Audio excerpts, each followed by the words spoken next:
ഏവർക്കും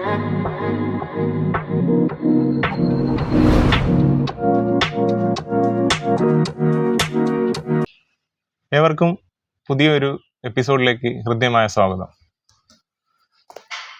നമുക്കെല്ലാവർക്കും അറിയുന്ന ഒരു വിഷയത്തെ സംബന്ധിച്ചായിരുന്നു കഴിഞ്ഞ ഒരു 2 എപ്പിസോഡുമായിട്ട് ബന്ധപ്പെട്ട് ഈ വേടർ സമൂഹത്തിൻ്റെ ചരിത്രവും അതുപോലെ നിലവിലെ അവസ്ഥകൾ അതുമായിട്ട് ബന്ധപ്പെട്ടുള്ള കുറേയധികം കാര്യങ്ങൾ നമ്മുടെ സഹോദരൻ അനീഷ് പറഞ്ഞിരുന്നു.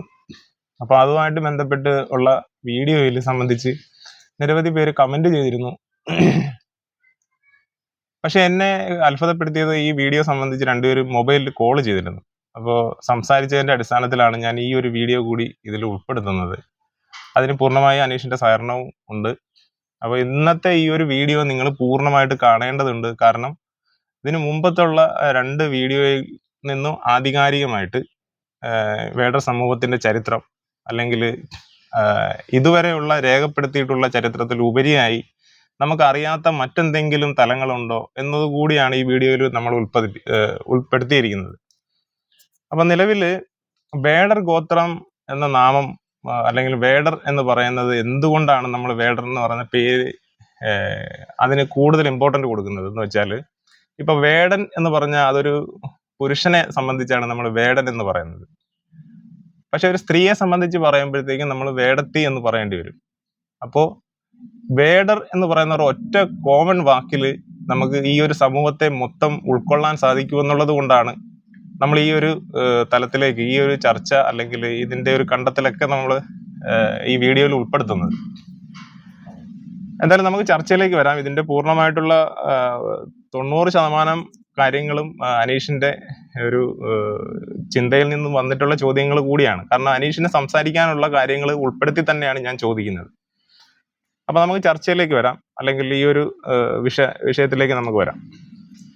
വേടർ ഗോത്രത്തിൻ്റെ ചരിത്രത്തെക്കുറിച്ച് കൃത്യമായിട്ടുള്ള ഒരു ആമുഖം നമുക്ക് ആവശ്യമാണ്. നമുക്ക് അനീഷിൻ്റെ അടുത്ത് തന്നെ ചോദിക്കാം, എന്താണ് വേടർ സമൂഹം? ഒന്ന് വിശദീകരിക്കാം അനീഷ്. നമസ്കാരം. ഇത്തരം ഒരു വേദി തന്നതിൽ തന്നെ ഞാൻ ആദ്യം നന്ദി അജിത്താനോട് എനിക്കുള്ളത്. പിന്നെ വെച്ച് കഴിഞ്ഞാൽ എനിക്ക് പ്രധാനമായിട്ട് ഇതിനകത്ത് പറയാനുള്ള കഴിഞ്ഞാൽ ചരിത്രപരമായ രീതിയിൽ വേടർ ഗോത്രം എന്ന് പറയുമ്പോഴത്തേക്ക് ഏറ്റവും കൂടുതൽ ഇത് പ്രതിപാദിക്കപ്പെടുന്നത് പുരാണങ്ങളിലും ഇതിഹാസങ്ങളിലുമാണ്. കാരണം അതിനകത്ത് ഏകലവ്യൻ എന്ന് പറയുന്ന ഒരാളെ പരാമർശിക്കപ്പെടുന്നുണ്ട്. അതുപോലെ തന്നെ വാൽമീകി എന്ന് പറയുന്ന രീതിയിൽ ഒരു പരാമർശം കാണുന്നുണ്ട്. അതുപോലെ ഗുഹൻ എന്ന് പറയുന്ന ഒരു ആളെ നിഷാദ വംശത്തിൽ നിന്നാണ് വരുന്നത്. അത് വേടൻ എന്ന് പറയുന്നത് സംസ്കൃതത്തിലാകുമ്പോഴത്തേക്ക് നിഷാദൻ, അതിൻ്റെ പല പേരുകളാണ് അതിനകത്ത് പറയുന്നത്. അപ്പോൾ ഇങ്ങനെയുള്ള കാര്യങ്ങൾ ഒരു പരാമർശം കാണുന്നുണ്ട് പുരാണങ്ങളിലും ഇതിഹാസങ്ങളിലെല്ലാം തന്നെ. അത് ഓരോരുത്തരും എടുത്ത് പറയേണ്ടതുണ്ട്, എങ്കിലും ഒന്ന് സൂചിപ്പിച്ചതേ ഉള്ളൂ. അപ്പോൾ ഋഗ്വേദം തൊട്ട് ഇതിഹാസം വരെ പുരാണം ഇത്തരം മേഖലകളിലെല്ലാം പ്രതിപാദിക്കപ്പെടുന്ന ഒരു പരമ്പര പ്രധാനമായും വേടർ ഗോത്രത്തിനുണ്ട്. അതിനകത്ത് കഥാപാത്രങ്ങൾ പലരും കടന്നു വരുന്നുമുണ്ട്. ഇത് ആദ്യത്തെ ഒരു സാഹിത്യ കൃതികളിൽ പ്രതിപാദിക്കപ്പെടുന്നതാണ്. അതുപോലെ തന്നെ സംഘം കൃതികളിലേക്ക് വരുമ്പോഴത്തേക്ക് അകന്നാനൂറ്, പുറനാനൂറ്, ചിലപ്പതികാരം, അതുപോലെ പല സംഘകാല സാഹിത്യങ്ങൾ ഇതിനകത്തൊക്കെ പ്രതിപാദിക്കപ്പെടുന്നുണ്ടെന്നുള്ളതാണ്. അതുപോലെ തന്നെ നമുക്ക് വയനാട് ജില്ലയുടെ ചരിത്രം, ആ ജില്ലയ്ക്ക് അതിൻ്റെ ചരിത്രം പറഞ്ഞു വരുന്നത് ഒരു വേടവംശത്തിൽ നിന്നാണ് ഹിസ്റ്റോറിയന്മാർ പ്രധാനമായിട്ട് പറയാറുള്ളത്. അവിടുത്തെ ഐതിഹ്യ കഥകൾ ഇന്നും അവിടെ എല്ലാം കിടപ്പുണ്ടെന്നുള്ളതാണ്. ഇതേപോലെ ചില ചരിത്രങ്ങൾ പറയാൻ കൊല്ലം ജില്ല, തിരുവനന്തപുരം മേഖലകളിലും കിടപ്പുണ്ട്. അപ്പോൾ ഇതെല്ലാം നമ്മൾ സൂചിപ്പിക്കുന്ന ഈ വേടവംശം എന്ന് പറയുന്നത് തന്നെ ഒരു കേരളത്തിൽ മാത്രം കാണപ്പെടുന്ന ഒരു ജനവിഭാഗമല്ല. പകരം തമിഴ്നാട്, ആന്ധ്ര, കർണാടക, ഹിമാലയത്തിൻ്റെ പ്രദേശങ്ങളിൽ, അതുപോലെ ശ്രീലങ്ക, ഓസ്ട്രേലിയ, ഇങ്ങനെ പറയുന്ന പല ഭാഗങ്ങളിലും, അത് ആഫ്രിക്ക പ്രദേശങ്ങളിൽ ഒക്കെ വേടവംശത്തിൻ്റെ പ്രോട്ടോആസ്ട്രോഡ് എന്ന് പറഞ്ഞ നരവംശ വിഭാഗത്തിൽ പല സ്ഥലങ്ങളിൽ കിടപ്പുണ്ട് ഇവർ. പക്ഷെ ഇന്ത്യയിൽ ഉള്ള ഒരു വംശപരമ്പരയുടെ എല്ലാവർക്കും പേര് എന്ന് പറഞ്ഞാൽ വേട അല്ലെങ്കിൽ വേടർ, വേടരു എന്നൊക്കെ അങ്ങനെയുള്ള പദങ്ങളിലാണ് പൊതുവെ കാണപ്പെടുന്നത്.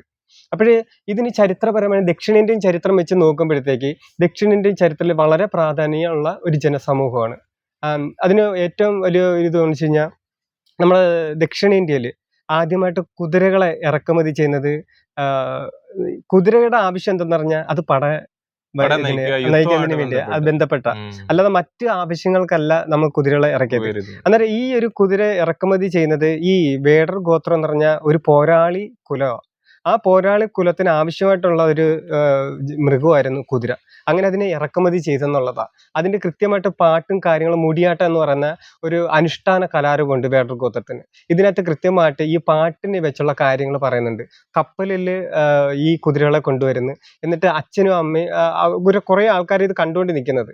അന്നേരം അവര് പറയുന്ന ഒരു പാട്ടെന്ന രീതിയിലാണ് ഈ അനുഷ്ഠാന കലയിൽ പാടിക്കൊണ്ടിരിക്കുന്നത്. ഇതിനകത്ത് കൃത്യമായിട്ട് ഈ കുതിരകളെ ഇറക്കുമതി ചെയ്യുന്നതും അത് കൊല്ലം കടപ്പുറത്താണ് വന്നിറങ്ങുന്നതൊക്കെ പറയുന്ന ഒരു പാട്ടുണ്ട്.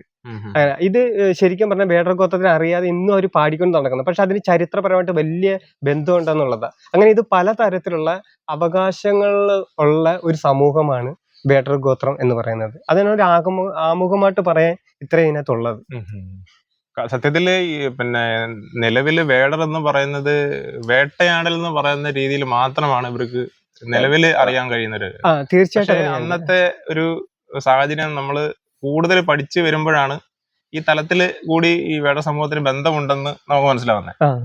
പക്ഷെ ഇത് യുദ്ധം എന്ന് പറയുമ്പോഴത്തേക്ക് ഇതൊരു രാജവംശത്തിന്റെ ഒരു പാർട്ടിലേക്ക് പോകുന്ന കൂടുതൽ തെളിവുകൾ ഇനി വരേണ്ടതുണ്ട്. തീർച്ചയായിട്ടും ഉണ്ട്.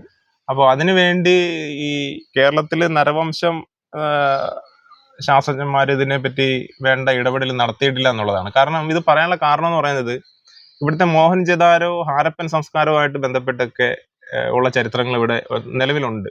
അപ്പൊ ഇതിനു മുമ്പ് മനുഷ്യർ ജീവിച്ചിരുന്നു എന്നതിനും തെളിവുണ്ട്. പക്ഷെ അത് ആരൊക്കെയായിരുന്നു? മോഹൻജദാരോ ഹാരപ്പൻ സംസ്കാരം, അതായത് സിന്ധു നദിയുടെ സംസ്കാരമായിട്ട് ബന്ധപ്പെട്ടിട്ടുള്ള ദ്രാവിഡ സംസ്കാരം എഴുതിപ്പെടുന്നതിന് മുമ്പും മനുഷ്യർ ഇവിടെ ഉണ്ടായിരുന്നു എന്നുള്ളത് കൃത്യമാണ്, സത്യമാണ്. അപ്പൊ അതുമായിട്ടൊക്കെ ബന്ധപ്പെടുത്തിയിട്ടുള്ള ചരിത്രങ്ങൾ എന്തുകൊണ്ട് നിലവിലില്ല എന്നുള്ളതും നമ്മളെ സംബന്ധിച്ച്, നമ്മളെ അടിസ്ഥാന ജനവിഭാഗം അല്ലെങ്കിൽ ദളിതരെ സംബന്ധിച്ച് വലിയൊരു വിഷമം തന്നെയാണത്. ഇവിടെ അടുത്ത ഒരു ചർച്ചയിൽ വരുന്ന വിഷയം എന്ന് പറഞ്ഞാല് ഒരു 10 ചോദ്യങ്ങൾ ഉൾപ്പെടുന്ന ഒരു ചർച്ച, അല്ലെങ്കിൽ ചോദ്യങ്ങൾ മാത്രമാണ് ഉൾപ്പെടുത്തിയിരിക്കുന്നത്. അതിൽ ആദ്യത്തെ ഒരു ചോദ്യം എന്ന് പറയുന്നത്, അനീഷ് എന്തുകൊണ്ടാണ് ഈ ഒരു വിഷയത്തിലേക്ക് വരാനായിട്ട് തീർത്തും ഒരു ലക്ഷ്യമായിട്ട് തിരഞ്ഞെടുക്കുന്നത്? വേടർ ഗോത്രം എന്ന് മാത്രമല്ല, ഇവിടുത്തെ തദ്ദേശീയ ജനതയായിട്ട് ഒരുപാട് ഗോത്ര സമൂഹങ്ങളുണ്ട്. ഈ ഗോത്ര സമൂഹങ്ങൾക്കൊന്നും ചരിത്ര പാരമ്പര്യം എന്ന് പറഞ്ഞ തരത്തിലേക്ക് അക്കാഡമി തലത്തിലോ അല്ലെങ്കിൽ ആ സമൂഹത്തിൽ തന്നെ ഒരു പഠന വിഷയമൊന്നും നടക്കാതിരിക്കുന്ന ഒരു മേഖലയാണ് തദ്ദേശീയരായ ഗോത്ര സമൂഹങ്ങളിൽ. അന്നേരം പൊതുവെ ഈ ഗോത്ര സമൂഹങ്ങൾക്കൊന്നും ചരിത്രമില്ല, പകരം അവർ കാട്ടുവാസികളാണ് എന്നാണ് പൊതുധാരണ. അത് ഈ പട്ടിക ജാതിക്കാർക്കിടയിലായാലും പട്ടിക വർഗത്തിന്റെ ഇടയിലായാലും അല്ലെങ്കിൽ ഏത് സമൂഹത്തിന്റെ ഇടയിലായാലും ഈ ഒരു അവസ്ഥ നേരിടുന്നുണ്ട്. ഈ തദ്ദേശീയരെ ഈ ആദിമ ഗോത്രം തന്നെ വിചാരിക്കുന്നത് നമ്മൾ കാട്ടുവാസികളാണ് എന്ന് സ്വയം വിശ്വസിക്കുന്ന ഒരുപാട് പേരുണ്ട്. പക്ഷെ ചരിത്രം പറയുന്നത് വേറൊരു വശമാണ്. അതായത് ഈ ഓരോ സമൂഹങ്ങളെടുത്ത് നമ്മൾ പരിശോധിക്കുമ്പോൾ, ഇപ്പൊ ഉദാഹരണം പറയാം, പണിയർ ഈ കേരളത്തിലെ ഏറ്റവും വലിയൊരു ഗോത്ര ജനവിഭാഗമാണ് പണിയർ ഗോത്രം എന്ന് പറയുന്നത്. ഈ പണിയർ വിഭാഗത്തിന് വലിയൊരു ചരിത്ര പാരമ്പര്യമുണ്ട്. പക്ഷെ ഇവിടുത്തെ പഠിതാക്കള്, അതായത് അവരെ കുറിച്ച് നരവംശ ഏതൊരു ഇതിലും അവർ പറഞ്ഞു വെച്ച് കഴിഞ്ഞാൽ ഈ പണിയർ എന്ന് പറയുന്ന പദം ഉണ്ടായത് അവർ പണി ചെയ്യുന്നവർ എന്ന അർത്ഥത്തിൽ എന്ന രീതിയിലാണ് അവരുടെ ഒരു വ്യാഖ്യാനം എന്ന് പറയുന്നത് ആ പദത്തിനുള്ള. അങ്ങനെ ഓരോ ഗോത്ര സമൂഹങ്ങളും പദത്തിന് വ്യാഖ്യാനം കൊടുക്കുന്നത് ഇവരുടെ ഇഷ്ടാനുസരണമാണ്. പക്ഷെ ആ സംസ്കാരത്തെ കുറിച്ച് പഠിച്ച് മനസ്സിലാക്കിയല്ല ആ സമൂഹത്തിന് ആ പേര് കൊടുക്കുന്നത്. ഇപ്പൊ മുതുവാൻ എന്ന് പറയുന്നൊരു സമൂഹമുണ്ട്. ആ സമൂഹത്തിന് ഇവര് കൊടുക്കുന്ന വ്യാഖ്യാനം മുതുവില് എന്തോ സാധനം കൊണ്ട് നടക്കുന്നുണ്ട്, അവർക്ക് മുതുവാൻ വന്ന് രീതിയിലാണ് അവരുടെ വ്യാഖ്യാനം. ഇതുപോലെ തന്നെ വേടർ എന്ന് പറയുന്ന വിഭാഗം വേട്ടയാടുന്നത് കൊണ്ട് മാത്രമാണ് അവർക്ക് ആ ഒരു ഇത് വരുന്നത് എന്നുള്ളതൊക്കെ. അന്നേരം നമുക്ക് അറിയാൻ വയ്യാത്ത പല കാര്യങ്ങളും ഇവിടെ തദ്ദേശീയരായ ഗോത്ര സമൂഹങ്ങളുണ്ട്. അവർക്ക് അവരുടേതായ ചരിത്രമുണ്ട്. അത് പഠിക്കപ്പെടണം. അല്ല, എന്നെ അത്ഭുതപ്പെടുത്തുന്ന അല്ലെങ്കിൽ ചിന്തിപ്പിക്കുന്ന ഒരു കാര്യം എന്ന് പറഞ്ഞാല്, ഇതിനെ ജസ്റ്റ് ഒന്ന് കണക്ട് ചെയ്യണം. അപ്പൊ ഈ ആദിവാസികള് വനത്തിൽ ജീവിച്ചിരുന്നു എന്നും അതുപോലെ തന്നെ വേടർ സമുദായം അവരും കാട്ടില് മൃഗങ്ങളെ വേട്ടയാടി ജീവിച്ചിരുന്നു എന്നുമാണ് ഇവിടെ നിലവിൽ പറയുന്നത്. അപ്പൊ നമുക്ക് സ്വയമേ ചിന്തിച്ചു കഴിഞ്ഞാൽ നമുക്ക് മനസ്സിലാവും, അതാണ് ഞാൻ മുമ്പേ ഒന്ന് കണക്ട് ചെയ്തത് സംസാരിക്കുന്നത്. സിന്ധു നദിയുടെ സംസ്കാരവുമായിട്ട് ബന്ധപ്പെട്ട് ആര്യന്മാരുടെ ആഗമനത്തിന് ശേഷം ഉള്ള കാര്യങ്ങളാണ് നിലവിൽ ഇവിടെ രേഖപ്പെടുത്തിയിട്ടുള്ളത്. സിന്ധു നദിയുടെ സംസ്കാരവും അതിനു മുമ്പുള്ള സംസ്കാരങ്ങളും അതൊന്നും തന്നെ മനുഷ്യന്റെ എവിടെയാണ് മനുഷ്യൻ ഈ ലോകത്ത് അല്ലെങ്കിൽ ഈ രാജ്യത്ത് സ്റ്റാർട്ട് ചെയ്തത് അവിടെ മുതലുള്ള ചരിത്രങ്ങള് കൃത്യമായിട്ട് രേഖപ്പെടുത്താത്തതിന്റെ ഒരു ന്യൂനതയാണ് അനീഷിനെ പോലെയുള്ളവരെ ധർമ്മസങ്കടത്തിലാക്കുന്ന ഒരു വിഷയം. കാരണം ഈ കൃത്യമായിട്ടുള്ള എവിഡൻസ്, രേഖകളും തെളിവുകളും എല്ലാം നശിപ്പിച്ചുകൊണ്ട് നമ്മളെ നിലവിലെ ഈ ഒരു ഭൂപ്രകൃതി പരിശോധിച്ച് മനസ്സിലാക്കി കഴിഞ്ഞാൽ കാട് വിട്ട് നാട് നമ്മളെ സ്വന്തം നമ്മൾ നിലവിൽ ജീവിക്കുന്ന ഒരു മേഖലയിലേക്ക് വരുമ്പോൾ നമുക്ക് മനസ്സിലാവും മിക്ക തെളിവുകളും. അതായത് ഇപ്പം ഓരോ പാറയുടെ കഷ്ണങ്ങൾ എടുത്താലും, ചില പാറകളിൽ രേഖപ്പെടുത്തിയിരിക്കുന്ന അക്ഷരങ്ങൾ എടുത്താലും, നാണയത്തുട്ടുകൾ എടുത്താലും, ഇതിന്റെയൊക്കെ ഒരു ഹിസ്റ്ററി പരിശോധിക്കുമ്പോഴാണ് നമുക്ക് മനസ്സിലാവുന്നത് എത്രായിരം വർഷങ്ങൾക്ക് മുമ്പുള്ള ചരിത്രങ്ങളാണ് അല്ലെങ്കിൽ തെളിവുകളാണ് ഇതെന്നുള്ളത്. അപ്പൊ അതിൽ നിന്നുള്ള സംശയങ്ങളൊക്കെ തന്നെയാണ് അനീഷിനെ ഈ ഒരു നിലയിൽ ചിന്തിപ്പിക്കാനും ഈ സമൂഹത്തിന്റെ യഥാർത്ഥ ചരിത്രം എന്താണ്, അല്ലെങ്കിൽ വേടർ എന്ന് പറയുന്ന സമൂഹം ഇന്നത്തെ ജനത പറയുന്നത് പോലെ വേട്ടയാടി മൃഗങ്ങളെ പിടിക്കുന്ന ഒരു ജോലി മാത്രമായിരുന്നു ചെയ്തിരുന്നത്, ഇതൊക്കെ തെളിവ് സഹിതം ജനങ്ങളെ അല്ലെങ്കിൽ സമൂഹത്തെ ബോധ്യപ്പെടുത്താൻ കൂടിയാണ് അനീഷ് ശ്രമിച്ചുകൊണ്ടിരിക്കുന്നത്. അപ്പൊ അതുമായിട്ട് ബന്ധപ്പെട്ട് ചരിത്രം സത്യം പറഞ്ഞാൽ എങ്ങനെയാണ് മനുഷ്യരെ സ്വാധീനിക്കുക, വളർത്തുക, അല്ലെങ്കിൽ ഒരു മാറ്റം കൊണ്ടുവരിക, അതിനെ കുറിച്ച് എങ്ങനെയാണ് അനീഷിന് പറയാനുള്ളത്? ഒരു ചരിത്രം എങ്ങനെയാ മനുഷ്യനെ മാറ്റി എടുക്കുന്നത് എത്രമാത്രം ഉണ്ടാവും? ആദ്യത്തെ ചോദ്യത്തിനുള്ള ഉത്തരം ഞാൻ പൂർണ്ണമാക്കിയില്ല. അത് അതൊന്ന് പൂർത്തീകരിച്ചിട്ട് അടുത്ത ചോദ്യത്തിലേക്ക് കടക്കാം. അപ്പോഴേ ഞാൻ പറഞ്ഞു വെച്ചാൽ ഈ ചരിത്ര പഠനം എന്ന് പറയുന്നത് എൻ്റെ സമൂഹത്തിലുള്ള ഒരു പ്രശ്നം ഞാൻ നേരിട്ടിട്ടുണ്ട്. കാരണം ഞാൻ പല ഈ സംഘടനാപരമായ രീതിയിലായാലും പഠിക്കുന്ന കാലഘട്ടത്തിലായാലും ഈ വേടർക്കൊരു ചരിത്രമില്ല എന്നതാണ് ഞാൻ ഏറ്റവും കൂടുതൽ കേട്ടിട്ടുള്ളത്. നിങ്ങൾ സാധാരണ മനുഷ്യരെന്നല്ല, നിങ്ങൾ മനുഷ്യരായിട്ടേ കാണാൻ കഴിയത്തില്ല എന്നൊക്കെ ഒരുപാട് കേട്ടിട്ടുണ്ട്. ആ കേട്ടതിൻ്റെ അടിസ്ഥാനത്തിൽ എനിക്ക് എൻ്റെ കുട്ടിക്കാലത്ത് അമ്മ പറഞ്ഞ കഥകളുണ്ടായിരുന്നു, രാജാക്കന്മാരുടെ കഥകൾ. ഇതിൽ എത്രത്തോളം ചരിത്രപരമായ സത്യങ്ങളുണ്ട് എന്നത് എൻ്റെ ഉള്ളിലുണ്ടായൊരു ചെറിയൊരു ചിന്തയാണ്. അപ്പോഴേ ആ ചിന്ത എന്നെ പഠിക്കാനുള്ള ഒരു പ്രചോദനം ഉണ്ടാക്കിയ ആ ഒരു ആദ്യത്തെ ഒരു വെച്ച് കഴിഞ്ഞാൽ തെളിവുകളാണ് ആദ്യം വേണ്ടത്. ശരിക്കും പറഞ്ഞാൽ നമുക്ക് ഈ ഗോത്ര സംസ്കാരത്തിൽ ഇല്ല സമ്പ്രദായം എന്ന് പറഞ്ഞ രീതിയുണ്ട്. അന്നേരം എൻ്റെ അച്ഛൻ എന്ന് പറയുന്നത് കോട്ടുക്കൽ വേണാടൻ എന്ന് പറയുന്ന ഒരു ഇല്ലക്കാരനാണ്. എൻ്റെ അമ്മ എന്ന് പറയുന്നത് കരീപ്ര തൊടപ്പാൽ എന്ന് പറയുന്നത്. ഈ രണ്ട് ഇല്ലങ്ങളും വെവ്വേറെയാ. അന്നേരം ഒരു ഇല്ലത്തിൽപ്പെട്ടവർക്ക് ഇപ്പം കരിപ്ര തൊടപ്പാൽ എന്ന് പറയുന്ന എൻ്റെ അമ്മയ്ക്ക് അതേ ഇല്ലത്തിൽപ്പെട്ട വേറൊരാണിനെ സ്വീകരിക്കാൻ കഴിയത്തില്ല. ഇതാണ് ഗോത്ര സംസ്കാരത്തിലുള്ള ഒരു വ്യവസ്ഥിതി. അന്നേരം വിവാഹം കഴിക്കാൻ വേണ്ടി പ്രത്യേകമുള്ള ഇല്ലങ്ങളുണ്ട്. ആ ഇല്ലത്തിൽപ്പെട്ടവരെ മാത്രമേ വിവാഹം കഴിക്കൂ. ഇതെന്റെ മനസ്സിൽ വല്ലാതൊരു ഫീൽ ചെയ്ത്, എന്താണ് ഇങ്ങനൊരു സിസ്റ്റം എന്നുള്ളത്. അന്നേരം ഞാൻ കൂടുതൽ പഠിച്ചപ്പോഴത്തേക്ക് ഈ ഒരു തരത്തിലുള്ള ഇല്ലങ്ങളും ഇങ്ങനെയുള്ള വ്യവസ്ഥയും കൂടുതൽ ഈ വേടർ ഗോത്രത്തിലാണ് കാണാൻ കഴിയുന്നുള്ളത് എനിക്ക് മനസ്സിലായി. അന്നേരം ഞാൻ മനസ്സിലാക്കി ഇനി ഇവിടെ നിന്ന് തുടങ്ങണം എന്നുള്ളത്. അന്നേരം ആദ്യമേ ഞാൻ ചെയ്തത് ഇല്ലങ്ങളെ കുറിച്ചുള്ള പഠനങ്ങളാണ്. ആ ഇല്ലങ്ങളെ കുറിച്ചുള്ള പഠനം വന്നപ്പോഴത്തേക്ക് ആ ഒരു ഇല്ലം എന്ന് പറയുന്നത് രാജവംശ പരമ്പരയുടെ കീഴിലുള്ളതാണ് ഈ വേണാടർ എന്ന് പറയുന്ന ഒരു ഇത് എനിക്ക് കണ്ടെത്താൻ കഴിഞ്ഞു. അതേപോലെ തന്നെ വേളിയർ എന്ന് പറയുന്നത്. അന്നേരം ഇത് എനിക്ക് ഒരു ആദ്യത്തെ ഒരു ചുവട് വെക്കാനുള്ള ചവിട്ടുപടിയായിരുന്നു. അവിടെ നിന്നാണ് ഞാൻ അങ്ങനെ ഇതിന്റെ ഹിസ്റ്ററി ഞാൻ കൂടുതൽ പഠിക്കാൻ തുടങ്ങി. ഇന്ന് എനിക്ക് ഏകദേശം ഈ സമൂഹത്തിന്റെ കുറച്ചുള്ള കാര്യങ്ങൾ എനിക്ക് നന്നായി ഇന്ന് അറിയാന്നുള്ളതാണ്. അങ്ങനെയാണ് എൻ്റെ ചരിത്ര പഠനത്തിന്റെ ഒരു ആരംഭം എന്ന് പറയുന്നത്. അപ്പൊ അത് തന്നെയാണ് ഞാൻ പറയുന്നത്. ചരിത്രം നമ്മൾ വെറുതെ ഇപ്പൊ ചിലർ വിചാരിക്കും നമ്മൾ എന്തിനാണ് പഴങ്കഥകൾ പറയുന്നത്, നമ്മൾ എന്തിനാണ് ചരിത്രം അന്വേഷിക്കുന്നത്, നമ്മള് പിന്നെ എന്തിനാ ചിരിച്ചും കളച്ചും ഒക്കെ ചോദിക്കുന്നതൊക്കെ നാട്ടിൽ പറയാറുണ്ട്. സത്യത്തില് ചരിത്രമാണ് ഒരു ജനതയെ അല്ലെങ്കിൽ ഒരു വ്യക്തിയെ വാർത്തെടുക്കുന്നത്. സമൂഹത്തില് ഇപ്പൊ നമ്മൾ മനസ്സിലാക്കി കഴിഞ്ഞാൽ രാമായണം എടുത്താലും മഹാഭാരതം എടുത്തും മനസ്സിലാക്കിയാൽ ഇതിനൊന്നും തന്നെ തെളിവുകളില്ല. കൃത്യമായിട്ട് പുസ്തകങ്ങൾ എഴുതി വെച്ചിരിക്കുന്നതല്ലാതെ ഈ ജനത അല്ലെങ്കിൽ ഈ കേരളത്തിലെ അടിസ്ഥാന ജനത ജീവിച്ചിരുന്ന യഥാർത്ഥ ഭാഗങ്ങൾ എന്ന് പറയുന്നത് നിലവിൽ ഇന്ന് ആരൊക്കെയാണോ കൈയടക്കി വെച്ചിരിക്കുന്നത് അത് തന്നെയാണ്. അല്ലാതെ കാട്ടിലും മലയിലും മാത്രമല്ല ഇവിടുത്തെ അടിസ്ഥാന ജനത ജീവിച്ചിരുന്നത് എന്നുള്ളതിന് കൃത്യമായിട്ടുള്ള തെളിവുകൾ ഇവിടെ ലഭ്യമാണ്. പക്ഷെ അതിനെയൊക്കെ മറച്ചു വയ്ക്കുന്ന രീതിയിലാണ് നിലവിൽ ജീവിത സാഹചര്യങ്ങളും ഇവിടുത്തെ വിഭവ കേന്ദ്രീകരണങ്ങളും മുഴുവനും നിലനിൽക്കുന്നത്. അപ്പൊ ഞാൻ അതുകൊണ്ടാണ് എടുത്തു ചോദിക്കുന്നത്, ചരിത്രം ഒരു വ്യക്തിയെ, ഒരു സമൂഹത്തെ എത്രമാത്രം വളർത്തിയെടുക്കുന്നു എന്നുള്ളത് ഞാൻ ചോദിക്കുന്നത്. എങ്ങനെയാണ് അതിനെ പറ്റി അതിനെങ്ങനെയാണ് നോക്കുകയാണെന്ന്? ഇപ്പം ചരിത്രം കൊണ്ട് ഏറ്റവും പ്രധാനമായിട്ട് നമ്മൾ സ്കൂൾ തലങ്ങളിൽ നമ്മൾ ഏതൊരു സമൂഹത്തിലെ ഏത് രാജ്യത്തായാലും ആ സ്വന്തം രാജ്യത്തിന്റെ ചരിത്രം പഠിപ്പിക്കുന്നുണ്ട്.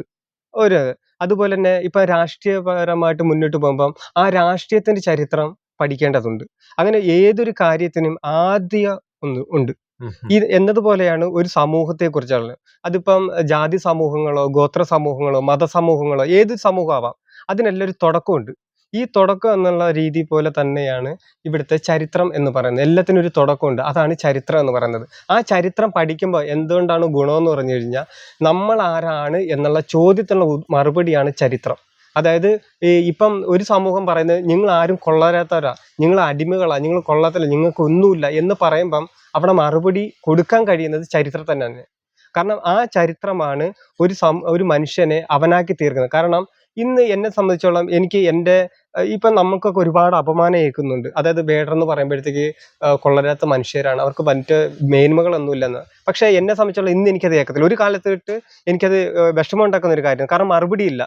ഇന്ന് ചരിത്രം പഠിച്ച എനിക്ക് കൃത്യമായിട്ട് ഏതൊരാളും പറഞ്ഞു കഴിഞ്ഞാൽ എനിക്ക് കൃത്യമായിട്ട് മറുപടി കൊടുക്കാൻ കഴിയും. അതാണ് ചരിത്രത്തിന്റെ മേന്മ. അതാണ് ഇന്ന് എനിക്ക് അഭിമാന ബോധമുണ്ട്. അതെങ്ങനെ വെച്ച് കഴിഞ്ഞാൽ ഒരു സമൂഹത്തിൽ ഞങ്ങൾ ആരായിരുന്നു എന്നുള്ള തരത്തിൽ ഇന്ന് എനിക്ക് ഏതൊരാളുടെ മുന്നിലും എനിക്ക് നട്ടെല്ല് നിർത്താം. കാരണം എന്താ, എൻ്റെ സമൂഹം എന്ന് പറയുന്നത് ഇവിടുത്തെ തദ്ദേശീയ ജനതയാണ്. അത് വലിയൊരു ചരിത്ര പാരമ്പര്യമുണ്ട്, ഒരു വലിയൊരു രാജവംശ പരമ്പരയുണ്ട്. അതെല്ലാം തകിടം മറിച്ചുകൊണ്ട് ഇവിടെ അടിമ സമ്പ്രദായം രൂപപ്പെടുത്തി നമ്മുടെ തദ്ദേശീയരെ, ഗോത്രത്തലവന്മാരെ, രാജാക്കന്മാരെയൊക്കെ ചതിച്ച കൊന്നതിന്റെ അടിസ്ഥാനം. അങ്ങനെ നമ്മുടെ ഭൂമി ഇന്ന് കൈവിട്ടുപോയി. ഇന്ന് നമ്മുടെ സംസ്കാരം കൈവിട്ടുപോയി. ഇന്നെല്ലാം കൈവിട്ടു പോയ ഒരു ജനതയായിട്ട് ഇന്ന് മാറി. ഇത് ഇവിടുത്തെ ചരിത്രമാണ്. ഈ ചരിത്രം പഠിക്കുന്നത് കൊണ്ട് നമുക്ക് നേട്ടങ്ങൾ, നമുക്കല്ല ഓരോ തലമുറ പഠിച്ചിരിക്കേണ്ടതാണ്. തീർച്ചയായും അത് നമ്മളെ ചരിത്രത്തിൽ നിന്ന് മാത്രമല്ല, നിലവിൽ നമ്മളെ അച്ഛൻ ആരാണെന്ന് ചോദിച്ചാലും നമ്മളെ വീട് എവിടെയാണെന്ന് ചോദിച്ചാലും അതിനും കൊണ്ട് ഒരു സ്റ്റാർട്ടിങ്. അതുപോലെ തന്നെയാണ് ചരിത്രം. അത് തന്നെയാണ് നമുക്ക് എല്ലാവർക്കും അറിയുന്നത്. പക്ഷെ ചിലര് ചോദിക്കാറുണ്ട് ചരിത്രം പഠിച്ചിട്ട് എന്ത് കാര്യം എന്നുള്ളത് ചോദിക്കും. അപ്പൊ നിലവിൽ ഇത് പറയാനുള്ള കാര്യം എന്ന് പറഞ്ഞാല്, ഇവിടെ നിലവിൽ പറഞ്ഞു വെച്ചിരിക്കുന്നത് ഇവിടുത്തെ അടിസ്ഥാന ജനവിഭാഗം ആകാശത്ത് നിന്ന് താഴേക്ക് വന്ന് വീഴുകയും ഈ വീണ സ്ഥലം കാടായിരുന്നു എന്നുള്ള രീതിയിലാണ് നിലവിൽ പറഞ്ഞു മനസ്സിലാക്കി വെച്ചിരിക്കുന്നത്. ഇവിടുത്തെ വിദ്യാഭ്യാസ സമ്പ്രദായം പോലും ഇവിടുത്തെ മനുഷ്യന്റെ ഉത്ഭവം എവിടെ നിന്നാണ്, അല്ലെങ്കിൽ ഇവിടുത്തെ യഥാർത്ഥ സംസ്കാരം എന്താണ്, ആ സംസ്കാരത്തിൽ ഏതൊക്കെ വിഭാഗം സമൂഹങ്ങളാണ് ജീവിച്ചിരുന്നത്, ഇതിനെ പറ്റി കൃത്യമായിട്ട് ഇവിടെ പഠിപ്പിക്കുന്നില്ല. പക്ഷെ ഇവിടെ പഠിപ്പിക്കുന്നത് മുഴുവൻ പരശുരാമൻ മഴുവെറിഞ്ഞ കഥകളും ശ്രീരാമൻ വില്ലൊടിച്ച കഥകളും അതുപോലെ തന്നെ ഗണപതി എന്തിന് ഭൂമിയെ വലം ചുറ്റി, ഇങ്ങനെയുള്ള കഥകൾ പറഞ്ഞുകൊണ്ട് യാതൊരു ബന്ധവുമില്ലാത്ത ഒരു സമൂഹത്തെ, അതായത് ഈ പറയുന്ന കഥകളും ഈ പഠിക്കുന്ന അല്ലെങ്കിൽ സ്കൂളിലേക്ക് വരുന്ന കുട്ടികളും തമ്മിൽ യാതൊരു ബന്ധവുമില്ലാത്ത കഥകളാണ് ഈ പറഞ്ഞു കൊടുക്കുന്നത്. പക്ഷെ നമുക്ക് പറയാനുള്ളത്, അല്ലെങ്കിൽ ഈ അടിസ്ഥാന ജനവിഭാഗത്തെ റെപ്രസെന്റ് ചെയ്യുന്ന അനീഷിനെ പോലെയുള്ളവർക്ക് പറയാനുള്ളത്, ഞങ്ങൾ ആരും ആകാശത്ത് നിന്ന് പൊട്ടി വീണവരല്ല. ഞങ്ങൾ ആരും ഈ രാജ്യത്തിന്റെ, അല്ലെങ്കിൽ ഈ രാജ്യത്തിന് പുറമെ, അല്ലെങ്കിൽ ഇവിടുത്തെ വിഭവം ഇവിടുത്തെ സർക്കാർ അല്ലെങ്കിൽ ഇവിടുത്തെ ഗവൺമെന്റിന്റെ ഏതൊരു വിഭവവും അനുഭവിക്കാൻ കൂടി അധികാരമുള്ളവരാണെന്ന് തന്നെയാണ് ഇവിടുത്തെ അടിസ്ഥാന ജനവിഭാഗത്തിന്റെ ഓരോ വ്യക്തികളും ഈ രാജ്യത്തോട് പറയുന്നത്. അപ്പോ ചരിത്രം ആവശ്യമാണ്, ചരിത്രം പഠിക്കുക തന്നെ ചെയ്യും. അതുപോലെ തന്നെ അടുത്തൊരു ചോദ്യം എന്ന് പറഞ്ഞാൽ, അനീഷ്, നിലവിൽ നമ്മുടെ സ്കൂളിൽ പഠിപ്പിക്കുന്ന ചരിത്രങ്ങൾ, കോളേജ് തലങ്ങളിൽ പഠിപ്പിക്കുന്ന ചരിത്രങ്ങൾ, ഇവയിൽ എന്തെങ്കിലും പോരായ്മ അങ്ങനെയുള്ള എന്തെങ്കിലും ശ്രദ്ധയിൽപ്പെട്ടിട്ടുണ്ടോ? അതിനെപ്പറ്റി ഒന്ന്. തീർച്ചയായിട്ടും അങ്ങനെ ഉണ്ട്. കാരണം വെച്ചാൽ നമ്മൾ പ്രധാനമായിട്ട് ഇപ്പം ഞാൻ പഠിക്കുന്ന ഒരു സമയത്തുണ്ട്, ഇപ്പം സ്വാമി വിവേകാനന്ദന്റെ ഒരു പുസ്തകം സെക്കൻഡിൽ ഉണ്ടായിരുന്നു. ആ പഠിക്കുന്നത് കൊണ്ട് ഒരു കുട്ടിക്ക് എന്താണ് ഗുണം എന്ന് ഞാൻ ചിന്തിച്ചു. കാരണം നമ്മൾ യഥാർത്ഥത്തിൽ പഠിക്കുന്നത് നമ്മുടെ രാജ്യത്തെ കുറിച്ചായിരിക്കണം, അവിടുത്തെ മനുഷ്യരെ കുറിച്ചായിരിക്കണം, അവിടുത്തെ സിസ്റ്റങ്ങളെ കുറിച്ചായിരിക്കണം. അങ്ങനെ പല കാര്യങ്ങളുണ്ട്. ഇവിടെ എനിക്ക് എനിക്കത് മനസ്സിലാക്കാൻ പറ്റിയ ഒരു കാര്യം വെച്ച് കഴിഞ്ഞാൽ, ഇവിടെ സ്വാമിമാരുടെ കഥകളും പുരാണങ്ങളും മറ്റുള്ളതൊക്കെ പഠിക്കുമ്പം ഇതുകൊണ്ട് എന്താ ഗുണം എന്നാ ഞാൻ ചിന്തിച്ചത്.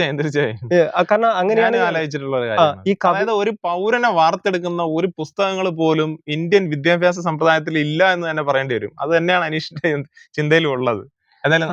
അങ്ങനെ അത് എനിക്ക് മനസ്സിലായപ്പോഴത്തേക്ക് ഞാൻ ചിന്തിച്ചു തുടങ്ങി, ഇവിടുത്തെ വിദ്യാഭ്യാസ സമ്പ്രദായം എന്ന് പറയുന്നത് ശരിയായ ഒരു കാര്യം തന്നെയാണോ എന്നുള്ളത്. അപ്പോഴ് ഈ ചരിത്ര പഠനം കൊണ്ട് ഞാനും ചിന്തിച്ച, എൻ്റെ സമൂഹം അല്ലെങ്കിൽ തദ്ദേശീയ ഗോത്ര സമൂഹങ്ങളെ കുറിച്ച് ഞാൻ ഒരിക്കലും തിരിച്ചറിഞ്ഞിട്ടില്ല. അത് എൻ്റെതായ സ്വതന്ത്രമായ രീതിയിലെ പഠനത്തിലൂടെയാണ് ഇത്തരം ഗോത്ര സമൂഹങ്ങളെ തിരിച്ചറിഞ്ഞത്. പക്ഷേ ഒരു വിദ്യാഭ്യാസ സമ്പ്രദായം എന്ന് പറയുമ്പം ആ ദേശത്തുള്ള മനുഷ്യരെ പഠിപ്പിക്കണം. ഇവിടെ ഗോത്ര സമൂഹങ്ങൾ എന്ന് പറയുമ്പോഴത്തേക്ക് അവരെല്ലാം കാട്ടിൽ കിടക്കും അമ്പും വില്ലും കൊണ്ട് നടക്കുന്നവരാ, വേട്ടയാടുന്നവരാ. ഈ തരത്തിലാണ് ഇവിടുത്തെ വിദ്യാഭ്യാസ സമ്പ്രദായത്തിലുള്ള അധികാരികൾ പോലും ചിന്തിച്ചിരുന്നത്. അത് പഠിപ്പിക്കുന്നില്ല. അതായത് ഒരു സമൂഹത്തെ പഠിപ്പിക്കുന്നില്ല. അതുപോലെ ഇവിടെ അടിമ സമ്പ്രദായം 1200 പഠിപ്പിക്കുന്നെന്ന് പറഞ്ഞാൽ ഇത് ഇങ്ങനെ, അതായത് നെഗറ്റീവ് സൈഡിലേക്ക് ചിന്തിപ്പിക്കുന്ന രീതിയിലാണ് പഠിപ്പിക്കുന്നത്. ഇവിടുത്തെ തദ്ദേശീയ ഗോത്ര സമൂഹങ്ങൾ ഓരോ സ്ഥലത്തും രേഖപ്പെടുത്തുന്നില്ല എന്നുള്ളതാണ് ഇവിടുത്തെ പാഠപുസ്തകങ്ങളിൽ. അങ്ങനെ അന്നത്തെ കാലത്ത് ഞാൻ ചിന്തിച്ച കാര്യങ്ങളാണ്.